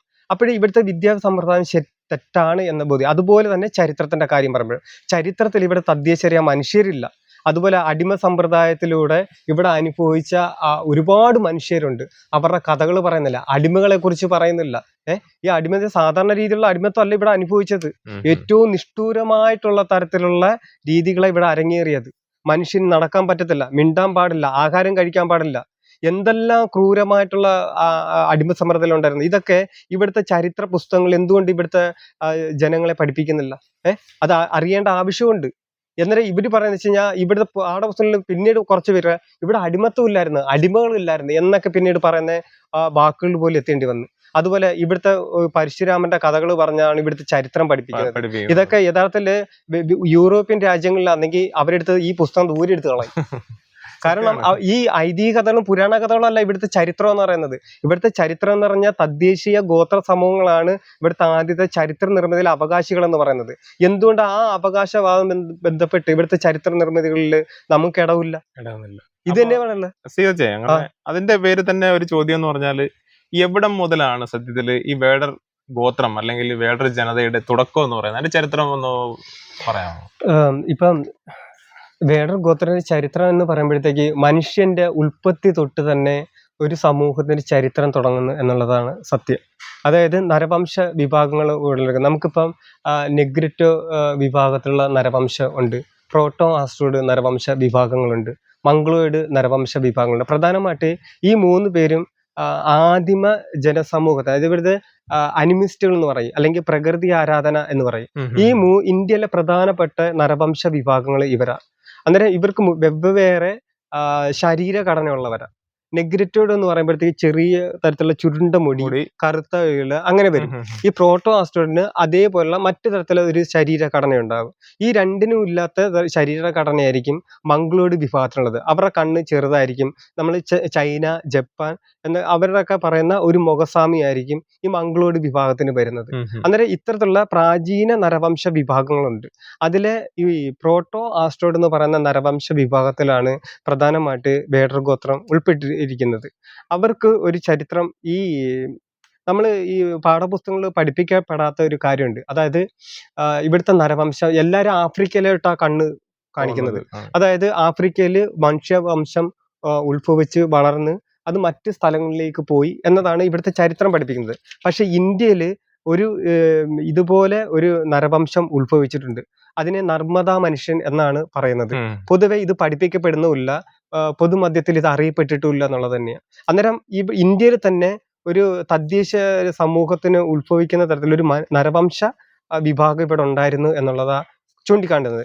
അത്രത്തോളം ഈ നർമ്മദാ മനുഷ്യന്റെ തൊട്ടടുത്ത് ഉള്ള രീതിയിൽ ഈ നമ്മുടെ ഇന്ത്യക്കുള്ളിൽ തന്നെ ഒരുപാട് ഇവര് കുടിയേറി പാർക്കുന്നുണ്ട് പല സ്ഥലങ്ങളിൽ. അതിൻ്റെ പിന്മുറക്കാരാണ് ഇന്നത്തെ തദ്ദേശീയരായ ഗോത്ര സമൂഹങ്ങൾ. അവർക്കിടയിൽ തന്നെ ഈ നെഗ്രോ വിഭാഗങ്ങളും ഉണ്ട്. കാരണം ഇന്ത്യ എന്ന ഭൂപ്രദേശം ആഫ്രിക്കയിൽ നിന്ന് വേർപെട്ട് വന്നിട്ടുള്ള ഒരു ഭൂപ്രദേശം തന്നെയാണ്. അത് അങ്ങനെ ഉണ്ടെങ്കിലും അതാണ് നമ്മൾ നേരത്തെ മുമ്പ് പറഞ്ഞതും, അതായത് ഇന്ത്യയിൽ ചില ഇടങ്ങളിൽ കൃത്യമായിട്ടുള്ള ചരിത്രമല്ല പറയുന്നത്. പറയാതെ ഒളിപ്പിക്കുന്നതിന്റെ പ്രധാന കാരണം എന്ന് പറഞ്ഞു കഴിഞ്ഞാൽ, ഇപ്പം നമ്മൾ അറിയാം, അത് തന്നെ അനീഷ് പറഞ്ഞു, ഒരു ചരിത്രം എന്ന് പറയുന്നത് ഒരു മനുഷ്യന്റെ അല്ലെങ്കിൽ ഒരു സമൂഹത്തിന്റെ വ്യക്തികളുടെ ജീവിതത്തിൽ നിന്നുള്ള സ്റ്റാർട്ടിങ് ആണ്. ഒരു കൂട്ടം ആൾക്കാർ ഒരിടത്ത് താമസിച്ചിട്ട് അവിടെ ഉണ്ടാകുന്ന എല്ലാ കാര്യങ്ങളും പിന്നീട് അതിൽ നിന്ന് പഠിച്ചു വരുമ്പോഴത്തേക്കും അവിടുത്തെ അധികാരം കൂടിയാണ് അവിടെ ഉണ്ടാകുന്നത്. അതായത് ഒരു കൂട്ടം മനുഷ്യരുടെ അധികാരം അവിടെ നിന്ന് സ്റ്റാർട്ട് ചെയ്യുകയാണ്. അപ്പോൾ നമ്മൾ ആ ഒരു ഭാഗത്തെ മറച്ചു കഴിഞ്ഞാല് പിന്നീട് ആ ജനത അവിടെ ഇല്ലായിരുന്നു എന്നും അവർക്ക് ഈ സമൂഹമായിട്ടും ഈ നാടുമായിട്ടും യാതൊരുവിധ അധികാര സ്ഥാപനങ്ങളോ യാതൊരുവിധ എന്താ പറയാ അവർക്ക് തെളിവുകളെ നശിക്കപ്പെടുകയാണ് ചെയ്യുന്നത്. അപ്പൊ ആ സ്ഥാനത്താണ് കുടിയേറി വന്നിട്ടുള്ള ആര്യ സംസ്കാരം എന്ന് പറയുന്ന ഒരു ലെവലിൽ നമ്മൾ ചിന്തിക്കുമ്പോൾ മനസ്സിലാവുന്നത്. ആര്യ സംസ്കാരത്തിന് മുമ്പ് ദ്രാവിഡ സംസ്കാരം ഉണ്ടായിരുന്നു എന്നുള്ളത് ഇവിടെ കൃത്യമായിട്ട് പറയുന്നുണ്ട്. പക്ഷെ ഇത് എവിടെയാണ് ഉണ്ടായിരുന്നെന്നുള്ളത് ഇവിടെ ഒളിപ്പിച്ചു വയ്ക്കുകയാണ്. അതാണ് നമുക്ക് വേണ്ടത്, നമ്മൾ പഠിക്കേണ്ടത്, നമ്മുടെ തലമുറ, ഇനി വരുന്ന തലമുറയും പഠിക്കേണ്ടത്. കൃത്യമാണ് നമ്മളെ ഇല്ലാതാക്കുകയാണ് ചെയ്തത് ഇതിലൂടെ. ചരിത്രം പഠിപ്പിക്കാതിരിക്കുന്നതിലൂടെ നമ്മുടെ ജനതയെ മറ്റുള്ളവർക്ക് പറഞ്ഞു കൊടുക്കാതിരിക്കുകയാണ്, അല്ലെങ്കിൽ കൃത്യമായിട്ടുള്ള ജീവിത സാഹചര്യങ്ങളല്ല പറഞ്ഞു കൊടുക്കുന്നത്. അതാണ് അനീഷ് പറഞ്ഞതിൽ കൃത്യമാണ്. ആദിവാസികളും ഇവിടുത്തെ വേടർ സമുദായം അല്ലെങ്കിൽ അങ്ങനെയുള്ള മറ്റ് കാസ്റ്റുകളൊക്കെ ഉണ്ട്. നമുക്ക് ആ ഒരു വിഷയത്തിലേക്ക് പോകണമെന്നുണ്ടെങ്കിൽ അതുമായിട്ട് ബന്ധപ്പെട്ടിട്ടുള്ള ആൾക്കാർ വരട്ടെ, സംസാരിക്കട്ടെ. ഇപ്പൊ വേടരെ സംബന്ധിച്ച്, വേടർ സമൂഹത്തെ സംബന്ധിച്ച് സംസാരിക്കാനായിട്ട് അനീഷ് വരികയാണെന്നുണ്ടെങ്കിൽ സിദ്ധന വിഭാഗം, അതായത് കുറവർ സമുദായമായിട്ട് ബന്ധപ്പെട്ടിട്ടുള്ള വിവരങ്ങൾ അറിയുന്ന വ്യക്തികൾ വരട്ടെ, നമുക്ക് സ്വാഗതം ചെയ്യാം. അപ്പം അവരവരെ സമൂഹത്തെ കുറിച്ച് അവരവരുടെ സമൂഹമായിട്ട് ബന്ധപ്പെട്ട വ്യക്തികള് പഠിക്കുകയും തലമുറയ്ക്ക് കൈമാറുകയും ചെയ്യേണ്ടത് കൃത്യമായിട്ട് കടമ തന്നെയാണെന്നാണ് ഞാൻ വിശ്വസിക്കുന്നത്. അപ്പോൾ ഈ ചരിത്രമായിട്ട് ബന്ധപ്പെട്ട് നമുക്ക് പറഞ്ഞു കഴിഞ്ഞതിന് ശേഷം വേടർ ഗോത്രത്തിന്റെ ചരിത്രം എവിടെ മുതലാണ് തുടങ്ങിയിട്ടുള്ളത് അത് കൃത്യമായിട്ട് അനീഷ് പറഞ്ഞു കഴിഞ്ഞു. ചരിത്രത്തിൽ അതായത് ആദിമ ജനതയുടെ ചരിത്രത്തിൽ കൊല്ലം ജില്ലയ്ക്ക് വളരെ ഒരു പ്രാധാന്യം ഉണ്ടെന്ന് പറയുന്നുണ്ട്. അതിനെ കുറിച്ച്, അപ്പൊ കൊല്ലം ജില്ലയിൽ താമസിക്കുന്ന ആളാണ്, അപ്പൊ അതുകൊണ്ട് ഒരു കൊല്ലക്കാരനായിട്ടുള്ള ഒരു വേടർ വ്യക്തി എന്നുള്ള രീതിയിൽ എന്താ അനീഷ് പറയാൻ? ഈ കൊല്ലം ജില്ല പൊതുവെ കേരള സമൂഹം തിരിച്ചറിയാത്ത ഒരു ഇതാണ്. അതായത് ചരിത്രത്തിൽ എത്രയോളം പ്രാധാന്യം ഉണ്ട് എന്ന് പറയുന്നത് അവിടുത്തെ ചരിത്ര നിർമ്മിതി പബ്ലിക്കിന് മുന്നിലേക്ക് കൊണ്ടുവരണം എന്നുള്ളതാണ്. അങ്ങനെ ഇതുവരെയും ഒരു ചരിത്രപരമായ കാര്യങ്ങളും വസ്തുതകൾ പുറത്തേക്ക് വിട്ടിട്ടില്ല എന്നുള്ളതാണ്. അതിൽ ഏറ്റവും പ്രധാനമായിട്ട് ഊന്നി പറയാന്ന് വെച്ച് കഴിഞ്ഞാൽ ഹാരപ്പൻ, നമ്മൾക്ക് ചരിത്രത്തിൽ നമ്മൾ പഠിച്ചുകൊണ്ടിരിക്കുന്നത് ചരിത്രത്തിൽ ഏറ്റവും പഴക്കമുള്ള സംസ്കാരം ഹാരപ്പൻ, മോഹൻജോദാരോക്കെ ആണ് എന്നാണ് നമ്മൾ പഠിച്ചു വെച്ചേക്കുന്നത്, മനസ്സിലാക്കിയിട്ടുള്ളത്. പക്ഷെ അത് തിരുത്തി കുറിക്കുന്ന ഒന്നാണ് കൊല്ലം ജില്ലയിൽ തെന്മല ശെന്തുരുണി എന്ന് പറയുന്ന ഒരു സ്ഥലത്ത് നിന്നുള്ള ഒരു കണ്ടെത്തൽ നടന്നുണ്ട്. അത് രാജേന്ദ്രൻ സാറാണ് ശരിക്കും പറഞ്ഞാൽ അത് ജനസമൂഹത്തിലേക്ക് എത്തിക്കുന്നത്. അദ്ദേഹത്തിന്റെ പ്രയത്ന ഫലമായിട്ട് അദ്ദേഹം പറയുന്നത് വെച്ച് കഴിഞ്ഞാൽ ഇതിപ്പം വലിയ പ്രാചീനത ഉള്ള വലിയൊരു സമൂഹം ഇവിടെ ഉണ്ടായിരുന്നു. അതിനിട്ടിരിക്കുന്ന പേരാണ് ശെന്തുരുണി സംസ്കാരം എന്ന്. അതായത് ഹാരപ്പൻ കൾച്ചറിനെ കാട്ടി മുമ്പേ പഴക്കമുള്ള ഒരു വലിയൊരു സംസ്കാരമാണ് ശെന്തുരുണി സംസ്കാരം എന്ന് പറയുന്നത്. അന്നേരം കൊല്ലം ജില്ലക്കാണ് അതിന്റെ അവകാശം എന്ന് പറയുന്നത്. അതായത് കൊല്ലം ജില്ലയുടെ പിന്നെ കിഴക്ക് ഭാഗം അച്ചൻകോവിൽ, അത് തന്നെ അച്ചൻകോവില് വരുന്ന. അന്നേരം ഇത് കല്ലടയാർ എന്ന് പറയുന്ന നദിയുടെ ഒരു ഭാഗമായിട്ടുള്ള സ്ഥലത്തായിരുന്നു കല്ലടയാർ എന്ന് പറയുന്നത്. തീർച്ചയായും, കാരണം ഈ ഭാഗം തമിഴ്നാടുമായിട്ട് ബന്ധപ്പെട്ടാണ്. തമിഴ്നാട് ദ്രാവിഡ സംസ്കാരമായിട്ട് ഏറ്റവും കൂടുതൽ ബന്ധമുള്ളത് തമിഴ്നാടാണ്. പിന്നീട് എന്ന് പറഞ്ഞാൽ കടല് അടുത്തോട്ട് വരുന്നത് കൊണ്ടാണ് വലിയ ഒരു ഇതില്ല. കാരണം മുക്കുവരാണ്, കടലുമായിട്ട് ബന്ധപ്പെട്ട് ബിസിനസ്, അതായത് അന്നത്തെ കച്ചവടവും ഒക്കെ ആയിട്ട് ബന്ധപ്പെട്ടുള്ള സ്ഥലമാണ്. പക്ഷെ കൊല്ലത്ത് നിന്ന് കിഴക്കോട്ട് പോകുമ്പോഴാണ് ഇവിടുത്തെ സുഗന്ധദ്രവ്യങ്ങള് എല്ലാം ഉള്ള ഒരു മേഖല. അപ്പോഴേ കൊല്ലം ജില്ലയ്ക്ക് ഈ സംസ്കാരത്തിന്റെ പേരിൽ ഹാരപ്പനെക്കാട്ടും കൂടുതൽ പഴക്കമുള്ള ഇന്ത്യയിൽ ഒരു സംസ്കാരമുണ്ട്. അത് കൊല്ലം ജില്ലയിൽ ശെന്തുരുണി സംസ്കാരമാണ്. അതുപോലെ അവകാശപ്പെടുന്ന മറ്റൊരു ഇതെന്ന് വെച്ച് കഴിഞ്ഞാൽ 2 ലക്ഷം വർഷം പഴക്കമുള്ള ഒരു കല്ല് കൊല്ലത്ത് കടത്തേരത്ത് നിന്ന് കണ്ടെത്തിയിട്ടുണ്ട്. ഇതും രാജേന്ദ്ര സാറ് തന്നെയാണ് അതിന്റെയും ഒരു കണ്ടെത്തൽ. ഒരു കല്ലിനുമായിട്ട് മാത്രം എന്തെങ്കിലും പ്രത്യേകത വെച്ച് കഴിഞ്ഞാൽ പ്രാചീന ശിലാ സംസ്കാരത്തിലുള്ള മനുഷ്യര് ഉപയോഗിക്കുന്ന കല്ലുകളുണ്ട്. അത് ആ കല്ലെന്ന് പറയുന്നത് എന്തെങ്കിലും അത് പ്രത്യേക നിർമ്മിതിയാണ്. അവര് തന്നെ കണ്ടെത്തിക്കൊണ്ടുവരുന്ന അവർക്ക് വേണ്ടി സൗകര്യത്തിലുള്ള ഒരു ഇതാ. അത് അവർക്ക് മാത്രമേ അതിന്റെ എന്തെങ്കിലും വിവരണങ്ങളോ തെളിവുകളോ അതിനകത്ത് ലേഖനം ചെയ്തിട്ടുണ്ടോ? അല്ല, ഈ ചെത്തി മിനുക്കിയെടുക്കും. നമ്മൾ സാധാരണ ഒരു കല്ലും ചെത്തി മിനുക്കിയെടുക്കല് 2 ഇത് കൃത്യമായിട്ട് അവർക്ക് ഉപയോഗിക്കാൻ പാകത്തിന് ഫോട്ടോസ് ഉണ്ട്. അതിന്റെ ഫോട്ടോസ് ഇതാണ് അതിന്റെ ഫോട്ടോസ് എന്ന് പറയുന്നത്. ഈ കല്ല് തീർച്ചയായും ഇത് പത്രത്തിൽ വന്നൊരു വാർത്തയാണ്. അപ്പോൾ ഇത്തരത്തിലുള്ള ഒരുപാട് നമുക്ക് അറിയുന്ന ഒരുപാട് ചരിത്ര അവശിഷ്ടങ്ങൾ ഒരു മേഖലയാണ് കൊല്ലം ജില്ല എന്ന് പറയുന്നത്. അതുപോലെ അപ്പൊ ഈ കൊല്ലം ജില്ലയിൽ നടന്നിട്ടുള്ള നരവംശ ശാസ്ത്രത്തിന്റെ പഠനങ്ങളൊക്കെ ബന്ധപ്പെടുത്തി തന്നെയാണ് അനീഷ് ഇതിലേക്ക് പോകുന്നത്. തീർച്ചയായിട്ടും. അപ്പൊ ഈ നരവംശ ശാസ്ത്രത്തിന്റെ പഠനത്തില് എങ്ങനെയാണ് വേടർ സമുദായത്തിന്റെ ഒരു പങ്ക്, അല്ലെങ്കിൽ എങ്ങനെയാണ് അതിന്റെ വംശം ഗോത്രമായിട്ട് രേഖപ്പെടുത്തുന്നത് എങ്ങനെയാണെന്നുള്ളത്? അതെന്ന് വെച്ച് കഴിഞ്ഞാൽ ഈ ശിലാ സംസ്കാരം എന്ന് പറഞ്ഞു കഴിഞ്ഞാൽ ഈ പറയുന്ന പ്രോട്ടോ ആസ്റ്റോയിഡും നെഗ്രിറ്റോയിഡ് എന്ന് പറഞ്ഞ ഇതിന്റെ പ്രധാനപ്പെട്ട സൃഷ്ടാക്കളാണ്. അതായത് ശിലകളെ കൊണ്ടുള്ള ഒരു സംസ്കാരം ഇവർക്കുണ്ട്. അത് പല പേരുകളാണ് അതിനകത്തുള്ളത്.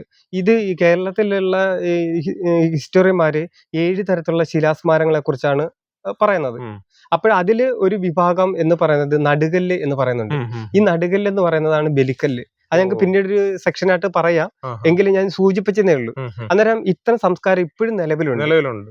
അതുപോലെ കൊട്ടാരക്കര ഇപ്പോഴും ഈ ഒരു നടുകല്ല് സ്ഥിതി ചെയ്യുന്നുണ്ട്.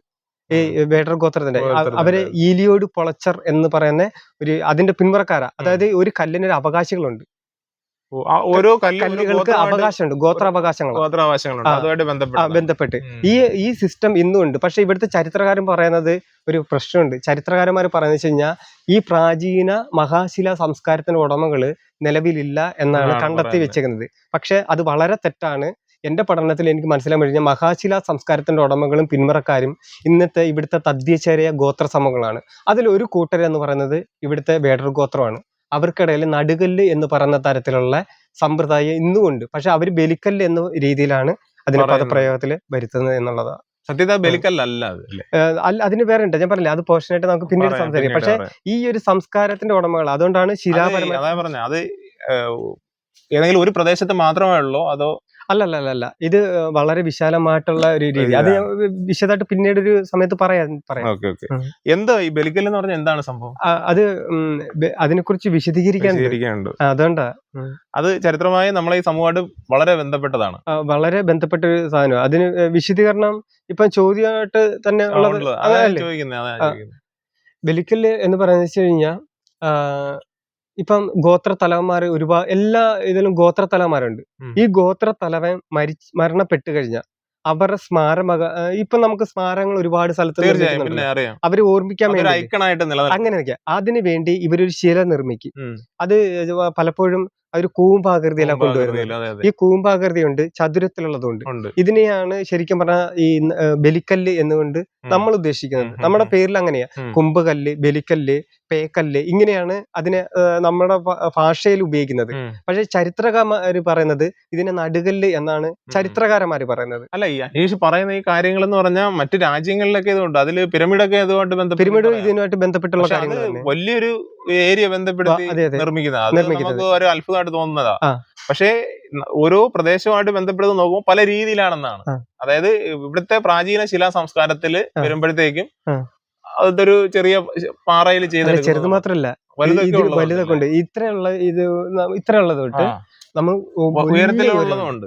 ചിലപ്പോ അത് വ്യക്തികളുടെ ഇതിനനുസരിച്ചായിരിക്കും ചെയ്യുന്നത്. ഇന്നും അതുകൊണ്ട് അതില് ഒന്ന് ഞാനത് പറയാതിരിക്കാന്ന് വെച്ചാൽ എന്റെ പഠനത്തിന്റെ പൂർണ്ണമായിട്ടില്ല. അതുകൊണ്ട് പേരില്ല ഞാനത് ഒരിക്കലും അത് പറയാതെ വിടുന്നത് ശിലാ സംസ്കാരമായിട്ട് ബന്ധപ്പെട്ട്. കാരണം നമ്മളിവിടെ എന്ത് കൊണ്ടുവന്നാലും അത് തകർക്കുന്നത് ഇവിടുത്തെ ഒരു സംഘപരിവാറിന്റെ അജണ്ടയുണ്ട്. അതായത് തദ്ദേശീയരായ ഏതൊരു കാര്യവും തകർക്കുക എന്നുള്ളതല്ലേ. അല്ല ഞാൻ സത്യത്തില് നമ്മളിപ്പോ ജാതിയുടെ പേര് അല്ലെങ്കിൽ ഗോത്രത്തിന്റെ പേര് പറയുന്നുണ്ട്, അതിൽ തന്നെ ഉപജാതികളുണ്ടെന്ന് പറയുന്നത്. സത്യത്തില് നമ്മള് ഈ പറയുന്ന പേര് വരണമെന്നുണ്ടെങ്കിൽ മനുഷ്യന്റെ ഉത്ഭവം മുതൽ ഭാഷയില്ലല്ലോ. ഇല്ല. അന്നേരം നമുക്ക് സ്വതവേ നമുക്ക് ചിന്തിക്കാവുന്നതേ ഉള്ളൂ, മനുഷ്യനാണ് ആദ്യം ഉണ്ടാകുന്നത്. അല്ലെങ്കിൽ ഇപ്പൊ നമുക്ക് ഒരു കുഞ്ഞ് ജനിച്ചാൽ പോലും ആ കുഞ്ഞൊരു സമയം കഴിഞ്ഞിട്ടാണ് സംസാരിക്കുന്നത് പോലും. കാരണം അത് തലച്ചോറിന്റെ ഒരു മെത്തേഡാണ് അത്. കാരണം ഒരു സമയത്ത് ജനിച്ചു എന്ന് വിചാരിച്ച്, കാണുന്നു എന്ന് വിചാരിച്ച്, കേൾക്കുന്നു എന്ന് വിചാരിച്ചതുപോലെ അല്ല സംസാരിക്കുക എന്ന് പറയുന്നത്. അപ്പൊ വാക്കുകൾ വരുന്നതിന് ശേഷമാണ് ഓരോ ജാതികൾ വരുന്നത്. മനുഷ്യന്റെ ജീവൻ അല്ലെങ്കിൽ മനുഷ്യന്റെ ഒരു ഉത്ഭവത്തിന്റെ അടിസ്ഥാനത്തില് ഒരിക്കലും ജാതി അവിടെ ഉണ്ടാകുന്നില്ല, അല്ലെങ്കിൽ ഗോത്രം ഉണ്ടാകുന്നില്ല. പക്ഷെ പിന്നീടാണ് ഇതെല്ലാം വരുന്നത്. അപ്പൊ അതിന്റെ പേരിൽ പറയാനുള്ള കാര്യം എന്ന് പറഞ്ഞാൽ, ഇപ്പൊ പുലയനാർ കോട്ട എന്ന് പറഞ്ഞാലും അത് പുലയ എന്ന് പറയുന്ന ഒരു പേര് പോലും ഒരു പക്ഷേ ഒരു സമയത്ത് ഉണ്ടായിരുന്നില്ലായിരിക്കാം. ഒരു കൂട്ടം ആൾക്കാര് ജീവിച്ചിരുന്ന ഒരു സ്ഥലം, അതിന് അതിൻ്റെതായിട്ടുള്ള ഒരു സിസ്റ്റം ഉണ്ടായിരുന്നു, അല്ലെങ്കിൽ അവർക്ക് പാർപ്പിടം ഉണ്ടായിരുന്നു, അല്ലെങ്കിൽ സാധാരണ ഓരോ ക്ലാസ് ആണല്ലോ ജനങ്ങള്, അതിന് മുകളിലുള്ളവര്, അങ്ങനെ വരുമ്പോ അതിന് ഒരു കേന്ദ്ര സ്ഥാനം എന്നുള്ള രീതിയിലുള്ള ഒരു സ്ഥലമായിരിക്കാം ഒരു പക്ഷെ പുലയനാർ കോട്ട എന്ന് പറയുന്നത്. അത് തന്നെയാണ് ഞാൻ പറഞ്ഞല്ലേ, ഇത് അതിന് കൃത്യമായിട്ടൊരു കാലഗണനയുണ്ട്. ഇത്ര നൂറ്റാണ്ടിലാണ് ആ ഭരണം നടന്നത്. മനുഷ്യന്റെ വളർച്ചയ്ക്ക് അനുസരിച്ച് അത് മാറി വന്നത് അവസാനം ഫിനിഷിംഗില് ഒരു പുലയനാർ കോട്ട സംഭവിച്ചതാണ്. പുലയനാർ കോട്ട അവിടുത്തെ ആ ഒരു അധംപതനം പോലും പറയുന്നത് അവിടെ ഒരു നായർ കമ്മ്യൂണിറ്റിയുടെ ആൾക്കാരൊക്കെ യുദ്ധം ചെയ്ത് ആതിര റാണി എന്ന് പറയുന്ന അവരെ അതിന്റെ പല ആൾക്കാരെയും കൊന്ന് ചരിത്രമാണ് അതിനകത്ത് പറയുന്നത്. ഈ നായർ അങ്ങനെയുള്ള ജാതി സമൂഹങ്ങളും ഒക്കെ ഉണ്ടാകുന്നത് 8-ാം നൂറ്റാണ്ടിന് ശേഷം. അന്നേരം അത് അന്നേരം ജാതി വ്യവസ്ഥ നിലവിൽ ഉറപ്പിച്ചതിന് ശേഷമാണ്. കാരണം അന്ന് ഈ പറയുന്നത് പെരുമാട്ട് പുലൈ എന്ന് പറയുന്ന അന്നേരം ഇത്തരം പറയുന്ന അധികാരികളുടെ ഭരണം ഇവിടുത്തെ സവർണ മാടമ്പികൾക്ക് ഇഷ്ടമല്ല എന്നതാണ് അവിടെ ഇഷ്ടമല്ലാത്തതല്ല, അത് അംഗീകരിക്കാൻ കഴിയുന്നില്ല. കാരണം ജാതി വരുന്നതോടുകൂടി ആരൊക്കെയായിരുന്നോ ഇവിടെ അധികാരം ഉണ്ടായിരുന്നത് അവര് താഴേക്ക് പോവുകയാണ്. അതായത് ഒരു ഒറ്റ സെക്കൻഡ് കൊണ്ട് ജാതി വരുന്നതിലൂടെ അവിടെ ക്ലാസ് തീരുമാനിക്കുകയാണ്. അതായത് ആരൊക്കെയാണോ അധികാരം വിഭവം സൂക്ഷിച്ചിരിക്കുന്നത് അവര് ജാതിയുടെ പേരിൽ അത് സൂക്ഷിക്കാൻ പറ്റില്ല എന്നുള്ള ഒരു അവസ്ഥ വരികയാണ്. അപ്പോ ജാതിയുടെ മുകളിലുള്ളവരാരാണോ അത് അവിടെ അധികാരം സ്ഥാപിക്കും. അതാണ് സംഭവിച്ചത്. ഇന്ത്യയിൽ സംഭവിച്ചിട്ടുള്ള ഒരു വലിയൊരു നാശം അതാണ്. അതായത് ഇവിടുത്തെ ആദിമ ജനത എങ്ങനെയാണ് ഇല്ലാതായതെന്ന് പറഞ്ഞാൽ അത് ജാതിയുടെ വരവോടുകൂടിയാണ്. ജാതി വന്നില്ലായിരുന്നു എങ്കിൽ ഇവർക്ക് ഒരിക്കലും അവിടെ ക്ലാസ് ഐഡന്റിഫൈ ചെയ്യാൻ പറ്റില്ല. അതായത് ഇപ്പോ അനീഷിന്റെ കയ്യിൽ ഒരു 1 ലക്ഷം രൂപ ഉണ്ടെന്നുണ്ടെങ്കിൽ അത് അനീഷിന്റെ സ്വത്താണ്. അപ്പോ ഞാൻ ഒരു കള്ളത്തരത്തിലൂടെ അനീഷിന്റെ അടുത്ത് പറയാണ്, നിങ്ങളുടെ ആ 1 ലക്ഷം രൂപ എനിക്ക് ഇന്ന കാരണത്താൽ എനിക്ക് തരാൻ ബാധ്യസ്ഥനാണ് അനീഷ്. അപ്പോ ഞാൻ അതിന് തെളിവ് കാണിക്കുകയാണ്. അപ്പൊ ഇതിന്റെ അടിസ്ഥാനത്തിൽ ആ 1 ലക്ഷം രൂപ എന്റേതാണെന്ന് പറഞ്ഞു കഴിഞ്ഞാല് അനീഷ് ചിലപ്പോ അത് വിശ്വസിക്കാം. അപ്പൊ ആ 1 ലക്ഷം രൂപ എന്റെ കയ്യിലേക്ക് വരികയാണ്. കാരണം എന്താണ്, ഞാൻ നിങ്ങളെ വിശ്വസിപ്പിച്ചു കഴിഞ്ഞു. ആ 1 ലക്ഷം രൂപ എന്റേതാണെന്ന് ഞാൻ നിങ്ങളെ വിശ്വസിപ്പിക്കുകയാണ്, തെളിവ് ഉൾപ്പെടെ. അപ്പോ ഈ തെളിവെന്ന് പറയുന്നതാണ് ഒരു കാലത്ത് ജാതി എന്ന് പറയുന്നത്. നോക്കൂ, ഇത് ഈ ജാതിയുടെ പേരിലാണ് നിങ്ങളെ ഞാൻ താഴേക്ക് കൊണ്ടുപോകുന്നത്, നിങ്ങൾ ഇവിടെ ഇരിക്കാൻ അർഹതപ്പെട്ടവരല്ല എന്ന് പറയുന്നത്. ഇത് ദൈവം നമ്മുടെ ഇടയിൽ കൊണ്ടുവന്നിട്ടുള്ള റൂൾസ് ആണ്. അല്ലെങ്കിൽ ഇത് നിങ്ങൾ ആചരിച്ചില്ലെങ്കിൽ നിങ്ങളോട് ദൈവം കോപിക്കും. ദൈവം കോപിച്ചു കഴിഞ്ഞാൽ നിങ്ങൾക്ക് മരണം സംഭവിക്കും. അപ്പൊ ഇങ്ങനെയൊക്കെ ഉള്ള വലിയ ഭയാനകമായിട്ടുള്ള ഒരു അന്തരീക്ഷം ഇവിടെ സൃഷ്ടിച്ചെടുത്തതിന് ശേഷമാണ് ഒരു കൂട്ടം ആൾക്കാരെ അല്ലെങ്കിൽ ഒരു ജനത മുഴുവനും താഴേക്ക് പോകുന്നത്. അതാണ് സംഭവിച്ചത് സത്യത്തിൽ. പുലയനാർ കോട്ടയിൽ നിന്ന് പിന്നെ അന്നത്തെ അധികാരം ആ പുലയനാർ കോട്ട ആരുടെ കയ്യിലായിരുന്നു, അതൊക്കെ നശിക്കുന്നത് ഇങ്ങനെയൊക്കെ തന്നെയാണെന്നാണ് വിചാരിക്കുന്നത്. അതിന് കൃത്യമായിട്ടൊരു പ്ലാൻ ഉണ്ടായിരുന്നു. അതായത് ഇവിടുത്തെ തദ്ദേശീയരായ സമൂഹങ്ങളെയും അധികാരമുള്ള സമൂഹങ്ങളെല്ലാം വളരെ തന്ത്രപരമായിട്ട് നശിപ്പിച്ചതിലൂടെയാണ് ഇവിടെ അടിമ സമ്പ്രദായം നിലവിൽക്കൊണ്ടത്, അഥവാ ജാതി വ്യവസ്ഥ നിലവിൽക്കൊണ്ടത്. അല്ലാതെ ഇവര് വളരെ നല്ല രീതിയിൽ നമ്മൾ ഫൈറ്റ് ചെയ്ത് നേടിയതല്ല.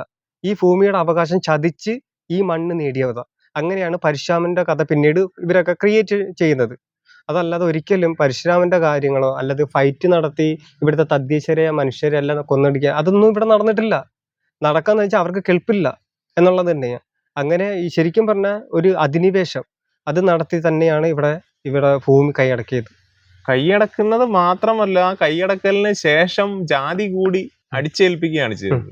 കാരണം ഭരണസമിതി അവർക്ക് കൃത്യമായിട്ട് ഈ സമൂഹങ്ങളെല്ലാം കാരണം ജാതിയായിട്ട് ഒരു ബന്ധമില്ലായിരുന്ന ഗോത്രങ്ങൾ മുഴുവൻ ജാതിക്കുള്ളിലേക്ക് പോവുകയാണ് ചെയ്തത്. കാരണം ജാതി എന്താണെന്നോ ജാതി വ്യവസ്ഥ എന്താണെന്നോ അത് എങ്ങനെ ആചരിക്കണമെന്നോ അറിയാത്ത ഒരു സമൂഹത്തിന്റെ തലയിലാണ് നിങ്ങൾ ഇത് ആചരിക്കണമെന്ന് പറയുന്നത്.